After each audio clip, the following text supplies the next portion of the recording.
यदि मनुष्य का शरीर मिले, मानव की देह मिले, उधर के साउंड चालू करवाओ भाई।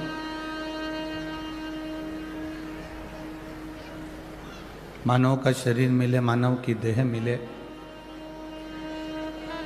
तो उस शरीर का सही उपयोग कर लेना, समय का सही सदुपयोग कर लेना, ये मूल है।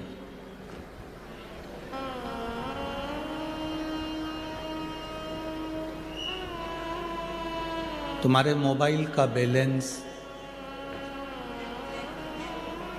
कोई भी डलवा सकता है। तुम जिससे कहोगे कि मेरा मोबाइल का बैलेंस खत्म हो गया, मैं तुझे पैसे दे दूंगी, तो मेरा बैलेंस डलवा दे, वो डलवा देगा। बेटे से कहोगे तो बेटा डलवा देगा, बेटी से कहोगे तो बेटी डलवा देगी, रिश्तेदारों से कहोगे तो रिश्तेदार डलवा देंगे।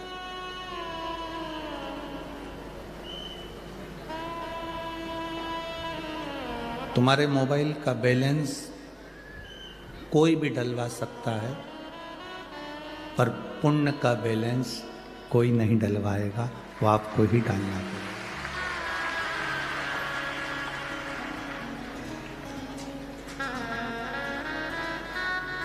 आपका पुण्य आपको स्वयं करना,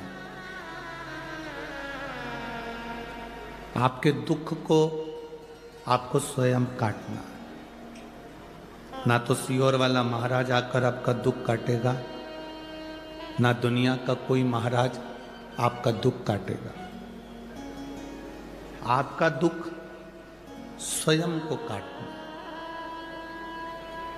पेट भरने के लिए पड़ोसी कितना भी भोजन कर ले, पर आपका पेट आप खाओगे तो भर आएगा।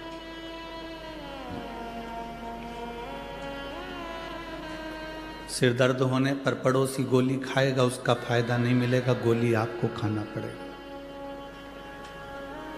दुख आने पर सियोर वाला महाराज तुम्हारे पास नहीं होगा, तुम्हें खुद घर से निकलकर शंकर के मंदिर तक जाना पड़ेगा, तब दुख कटेगा।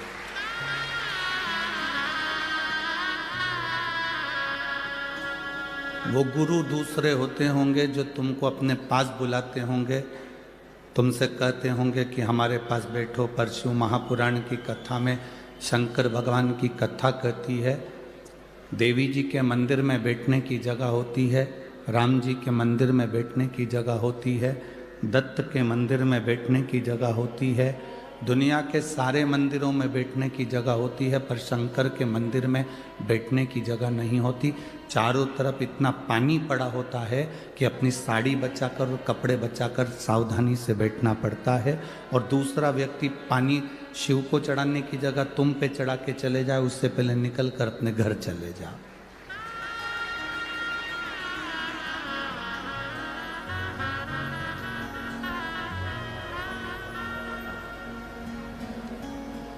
त्र्यंबकेश्वर गए थे कल, तो सुबह सुबह जल्दी जल्दी पहुंच गए। माताएं लोटा भर के जल चढ़ाने त्र्यंबक बाबा को जा रही होंगी। अब वो भीड़ भड़का किसी को बताया तो था नहीं, पर फिर भी इतनी भीड़ हो गई। वो पूरे पानी के लोटे, सुबह सुबह तो ठंड, और ऊपर से उन्होंने उंडेल दिए हम तक। अब कोई इधर से धक्का मारे, कोई उधर से धक्का मारे, और पानी पूरा ऊपर। शिव का मंदिर एक ऐसा मंदिर होता है जहां बैठने की भी जगह नहीं होती, क्योंकि शंकर कहते हैं मेरे पास बैठकर तुम अपना समय बर्बाद मत करो। जैसे मैं तप साधना में लगा हूं, भगवान के भजन में लगा हूं, अपने घर जाकर तुम भी भगवान की भक्ति में लग जाओ, भजन में लग जाओ।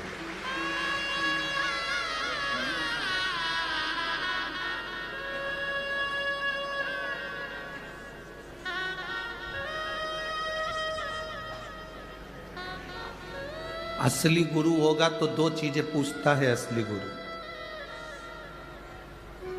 असली गुरु अपनी जिंदगी में दो बातें अपने शिष्य से हमेशा पूछता रहता है, कैसे हो?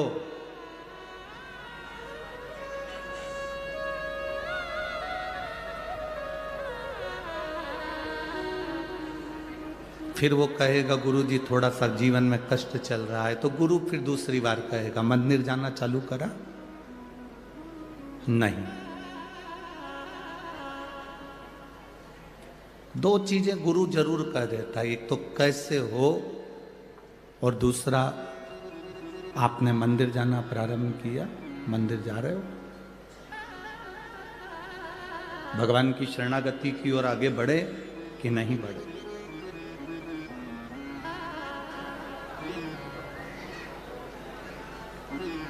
ये मानव शरीर की प्रधानता है।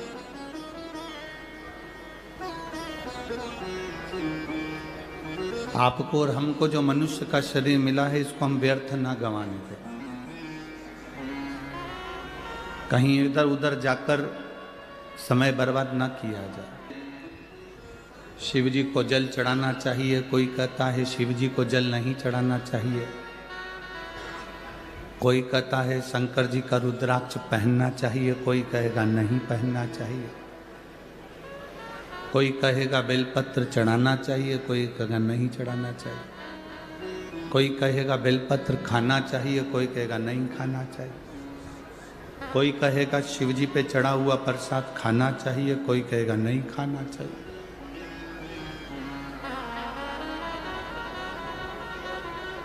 तुम किसकी सुनोगे?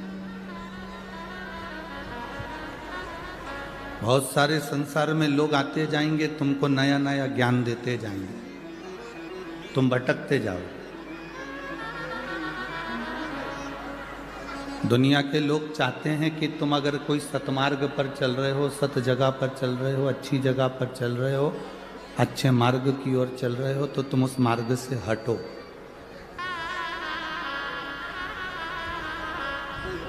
तुम्हारा मार्ग अगर प्रशस्त है, तुम्हारा मार्ग अगर ठीक है,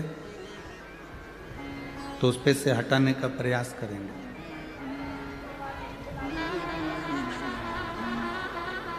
हम दुनिया के लोगों से एक ही बात कहना चाहते हैं, जब आप गूगल को सर्च करते हैं, यूट्यूब चैनल पर जाते हैं या आप मोबाइल पर जाते हैं और सर्च करते हैं, तो उसमें बहुत सारी बात विवाद चलती रहती है।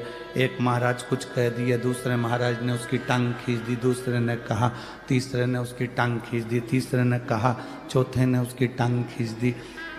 कहीं श्लोक में गलती निकालते, कहीं कोई बात में गलती निकालते। दिन भर बैठ कर यही काम हो रहा है। हम केवल इतना सा निवेदन करेंगे, झगड़ा करने के लिए बहुत सारी जगह है। झगड़ा दुनिया में सब जगह जाकर करो, पर धर्म में झगड़ा कभी मत करो। सनातन धर्म को मजबूत रखना है तो बस जगाओ सनातनियों को। सनातन धर्म को जितना मजबूत करना है, सनातनियों को जगाना पड़ेगा। अगर सनातनी नहीं जागेंगे तो आने वाले समय में आप किसी गांव में, नगर में, शहर में बैठकर भगवान का भजन नहीं कर पाओगे। सनातनी नहीं जागेंगे तो आप इतनी लाखों की संख्या में पहुंचकर कहीं कथा नहीं सुन पाओगे।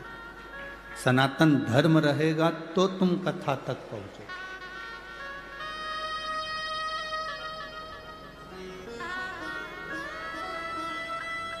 एक किसी ने मैसेज करा था, शायद वो मैसेज, वो नाम मेरे को स्मरण में, आशीष के पास में वो मैसेज होगा, उसमें उनके पास में उसमें नाम भी होगा, जिन्होंने मैसेज करा उसका नाम होगा। क्या नाम है बताना जरा। एक भाई ने आशीष को मैसेज किया, तो वो मैसेज में उसने अपना नाम, धर्म नहीं रहेगा तो फिर आप और हम कथा या सत्संग या प्रवचन नहीं कर पाएंगे, हम किसी को जगा नहीं पाएंगे। झगड़ा करने के लिए बहुत सारी जगह पड़ी है, जहाँ झगड़ो पर मेरा निवेदन है, बड़े बड़े मठाधीश, पीठाधीश, मंडलेश्वर आदि कादिक जितने जितने विद्वान कथाकार, संत, महात्मा जो बहुत विद्वान हैं, मैं उनके चरणों को नमन कर कर कहता हूँ कि अगर कोई सनातन धर्म को जगा रहा है तो उसकी पाँव ना खींचकर हमारे सनातन धर्म को आगे बढ़ाओ। धर्म के मार्ग पर झगड़ा मत करो, धर्म के मार्ग पर झगड़ा मत करो, बाकी की सब दूर करो। तुम्हारा मन पड़े जहां झगड़ों पर, धर्म में नहीं।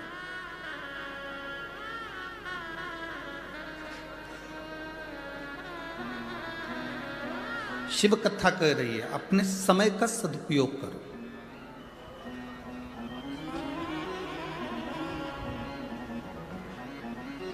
सुख ढूंढने के लिए हमें दूसरी जगह नहीं जाना है। कई माताएं कहती हैं मेरे बेटे की शादी हो जाए, मेरी बहू आ जाए, वो मुझे सुख देगी। जिनकी आ गई उनसे पूछ लो कितना दे रही है। फिर किसी ने कहा बस मेरे घर में एक बेटा हो जाए मुझे सुख देगा। जिनके घर में बेटा अगर कहीं है 5 दिन 7 दिन जो आप कथा के पंडाल में बैठते हो, अपनी मस्ती में कथा का रसतत्व ग्रहण करते हो, दर्शन करते हो, चले जाते हो, वो सुख है। शिव मंदिर में जाकर 1 लोटा जल चढ़ा रहे हो, बाबा से अपने दिल की बात कह रहे हो, वो सुख है। सच्चे गुरु की शरणागति में बैठकर कुछ ज्ञान ले रहे हो, वो सुख है। गौ माता की सेवा कर रहे हो, वो सुख है।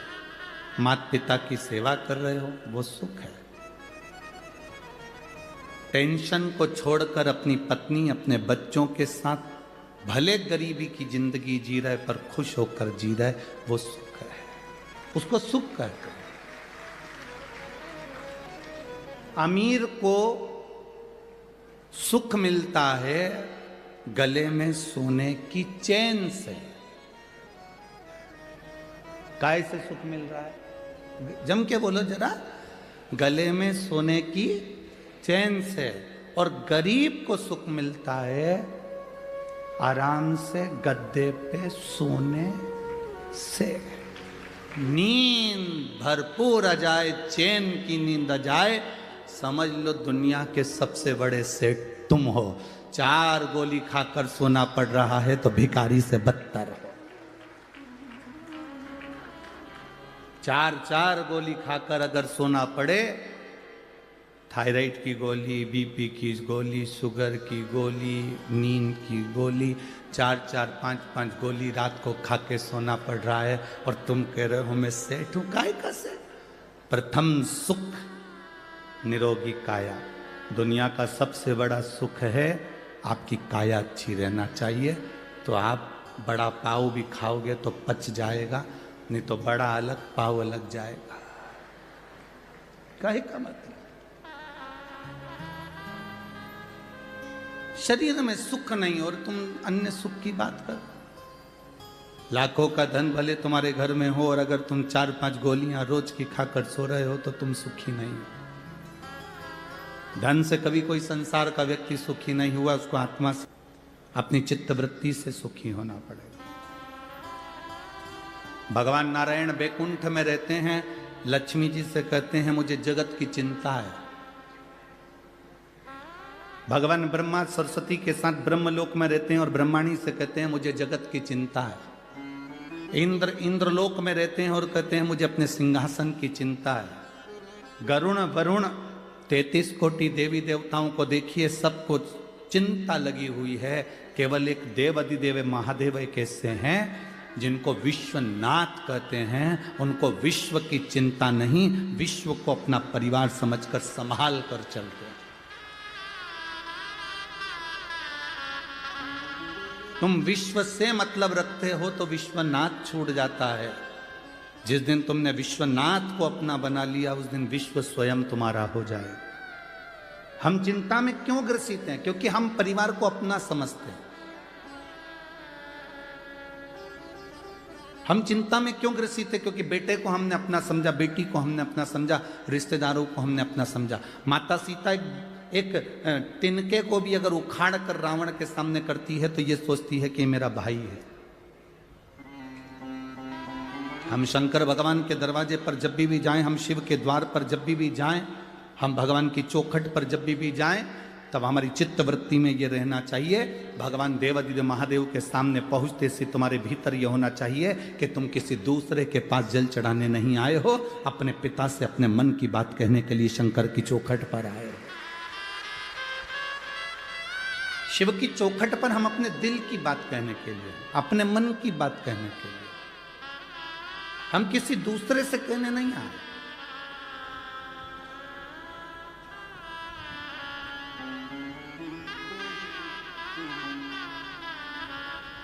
पेंट में कितनी जेब होती है? आप लोग पहनते हो ना, हमने भी पहना है बचपन में। कितनी जेब होती है? 2। पहले की शर्टों में कितनी जेब होती थी? जम के बोलो। 2। टी शर्ट में 2 जेब, पैंट में 2 जेब, चड्डा में 2 जेब। 2 जेब पैंट में है, शर्ट में है, टी शर्ट में है। 2 जेब क्यों देते हैं? 2 जेब इसलिए देते हैं कि एक जेब में तुम मोबाइल रख लो, एक जेब में तुम पैसा रख लो, पर दूसरी जेब में रुद्राक्ष या माला या भगवान का नाम रखकर चलना। एक जेब में तुम दुनिया की सामग्री रखो, मना नहीं है। एक जेब में तुम दुनिया की वस्तु रखो, मना नहीं है। पर दूसरी जेब में एक बेलपत्र या तुलसी की माला या रुद्राक्ष की माला या भगवान का नाम दूसरी जेब में, या गीता रामायण अपनी दूसरी जेब में शंकर की अनुमोदन, शंकर की भक्ति को रखकर चल।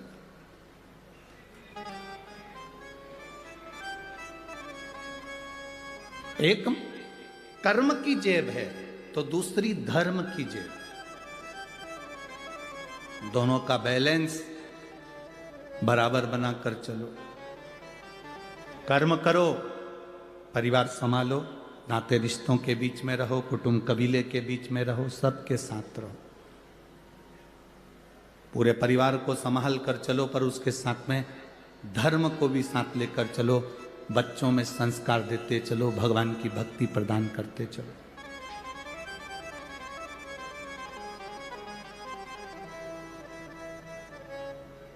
आप छोटे छोटे बच्चों को अगर मंदिर तक भेज रहे हो, छोटे छोटे बच्चों को शंकर जी के मंदिर में 1 लोटा जल चढ़ाने के लिए भेज रहे हो, छोटे छोटे बच्चों को धर्म की ओर भेज रहे हो, तो उसमें सीओर वाले महाराज का कोई फायदा होने वाला नहीं हो कि तुम्हारे बच्चे मंदिर जाएंगे तो सीओर वाले को कुछ मिल जाएगा।